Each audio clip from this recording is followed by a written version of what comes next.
America और Israel की दोस्ती पूरी दुनिया के लिए एक मिसाल है। इजराइल को जब जब मुसीबतों का सामना करना पड़ा है, अमेरिका चट्टान की तरह उसका साथ देता आया है। गाजा में जारी जंग पर गौर करें तो इजराइल अमेरिका की ही बदौलत करीब 1 साल से युद्ध कर रहा है। ईरान समेत कई मुस्लिम देशों ने कई बार इस गठजोड़ की आलोचना भी की है, लेकिन ये पहली बार है जब खुद फिलिस्तीन के राष्ट्रपति ने दुनिया के सबसे बड़े मंच से अमेरिका को आईना दिखाया है।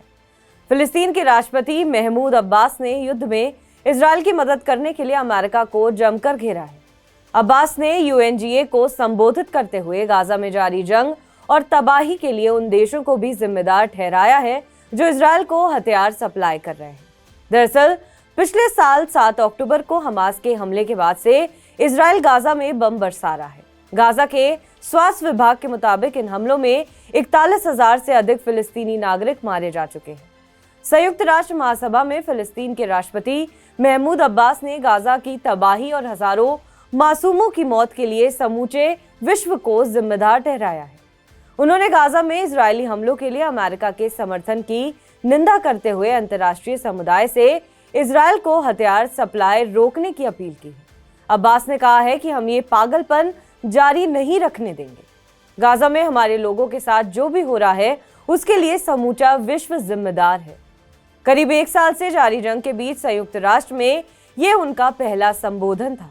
महमूद अब्बास ने अमेरिका पर सवाल उठाते हुए कहा कि गाजा में हजारों मासूमों की मौत के बावजूद वॉशिंगटन इजराइल को कूटनीतिक संरक्षण और हथियार मुहैया करा रहा है। उन्होंने अमेरिका पर आरोप लगाया है कि उसने गाजा सीजफायर प्रस्ताव के खिलाफ वीटो पावर का इस्तेमाल कर इजराइल को गाजा में अत्याचार करने की अनुमति दी है। फिलिस्तीनी राष्ट्रपति ने कहा कि हमें दुख है कि अमेरिका, जो कि दुनिया का सबसे बड़ा लोकतंत्र है, उसने यूएनएससी में गाजा सीजफायर की मांग वाले प्रस्ताव को 3 बार रोका है।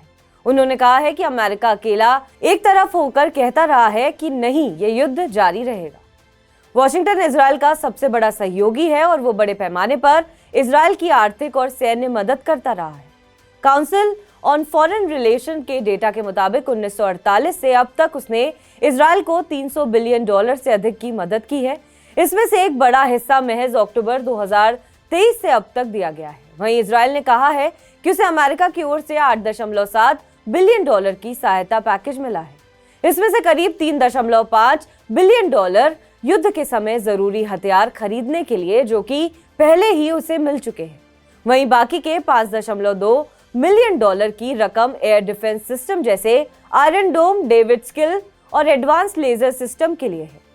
अमेरिका वित्तीय वर्ष 2023-24 में इजराइल को $12.5 बिलियन से अधिक की सैन्य सहायता दे चुका है। अमेरिका 2005 तक इजराइल को सैन्य सहायता के अलावा अलग से आर्थिक पैकेज भी देता रहा है, लेकिन धीरे धीरे इसे काम करके मिसाइल डिफेंस सिस्टम के लिए बजट बढ़ाया जाने लगा, जो कि साल 2022 में $1.6 बिलियन था। साल 2023 में इसे कम किया गया था और $509.4 मिलियन को मदद एयर डिफेंस सिस्टम के लिए दी गई थी। वहीं गाजा युद्ध शुरू होने के बाद इसमें काफी वृद्धि देखी गई है और साल 2024 में ये बढ़कर $5.7 बिलियन तक पहुंच गया है। महमूद अब्बास ने जंग खत्म होने के बाद गाजा के लिए 12 पॉइंट का प्रस्ताव भी रखा। उन्होंने गाजा पट्टी पर बिना किसी बफर जोन के निर्माण के पूरी तरह से इजरायली सेना की वापसी की मांग की है। प्रस्ताव के मुताबिक गाजा के किसी भी हिस्से पर इजराइल का कब्जा नहीं होना चाहिए। उन्होंने कहा कि जंग के बाद उनकी सरकार गाजा का प्रशासन स्वतंत्र फिलिस्तीनी राज्य के हिस्से के तौर पर चलाएगी। अब्बास ने कहा कि हम कुछ ज्यादा नहीं मांग रहे हैं, लेकिन हम इससे कम भी स्वीकार नहीं करेंगे। फिलिस्तीनी राष्ट्रपति ने इजराइल के साथ विवाद को सुलझाने के लिए 2 स्टेट समाधान की बार-बार अपील की है। उन्होंने जंग खत्म होने के 1 साल के अंदर यूएन की देखरेख में इंटरनेशनल पीस कॉन्फ्रेंस कराने की मांग की है। 26 मिनट की स्पीच में उन्होंने अमेरिका और इजराइल पर सीधा हमला बोला है, साथ ही फिलिस्तीन को अपने पुरखों की सरजमी बताया है। अब्बास ने कहा है कि हमारे पुरखों की जमीन है और हम यहाँ से कहीं नहीं जाएंगे। अगर किसी को ये जगह छोड़नी होगी तो वो कब्जा करने वाले होंगे। बहरहाल इस खबर पर आपका क्या कुछ कहना है, हमें कमेंट करके जरूर बताएं। बाकी देश और विदेश की तमाम बड़ी खबरों के लिए आप देखते रहें TV9 डिजिटल।